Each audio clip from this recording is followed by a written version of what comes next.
Hi guys, అందరూ ఎలా ఉన్నారు? Welcome to Cherry Soni World. అందరూ స్టార్ట్ అయిపోయారా బిజీ బిజీ పరుగులకి? ఈరోజు వచ్చేసి వెజిటేబుల్ పలావ్ చేస్తున్నా. కుక్కర్ పెట్టేసి కొంచెం ఆయిల్, కొంచెం నెయ్యి యాడ్ చేసుకున్న, బిర్యానీ స్పైసెస్, దాని తర్వాత ఆనియన్, పచ్చిమిర్చి, కాజు కూడా వేసేసాను. అవి కొంచెం ఫ్రై అయ్యేలోపు సాల్ట్ యాడ్ చేసి అల్లం తెల్లుల్లి పేస్ట్ వేసాను. అది కూడా కొంచెం ఫ్రై అయిన తర్వాత ఇప్పుడు టమాటా యాడ్ చేసుకోవాలన్నమాట. కొంచెం ఫ్రై అయిన తర్వాత టమాటా కూడా కొంచెం ఉడకాలి. ఉడికిన తర్వాత వెజిటేబుల్స్ యాడ్ చేసేసుకున్నాను. మా ఇంట్లో గ్రీన్ పీస్, ఆలు ఉన్నాయి. ఆలు పైన పొట్టు తీయలేదు. పుదీనా 2-3 టైమ్స్ క్లీన్ చేసుకున్న తర్వాత పుదీనా కూడా యాడ్ చేసేసుకున్నాను. పుదీనా కూడా యాడ్ చేసిన తర్వాత కొంచెం కలిపేసి ఒక 10 మినిట్స్ అలా వదిలేయాలి. వదిలేసిన తర్వాత కొంచెం మెంతుల పొడి, ధనియాల పౌడర్ 2 టేబుల్ స్పూన్ ధనియాల పౌడర్ వేసాను. దాని తర్వాత పసుపు కొంచెం యాడ్ చేసుకున్నాను.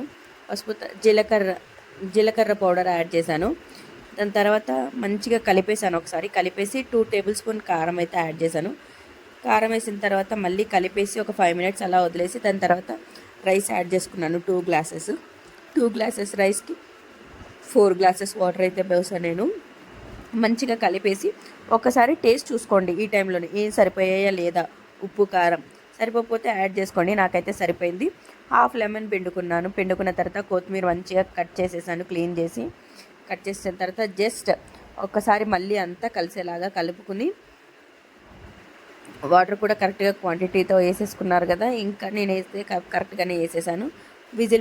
కుక్కర్ పెట్టేశాను 3 విజిల్స్కి. 3 విజిల్ తర్వాత సూపర్గా వచ్చింది. Please do like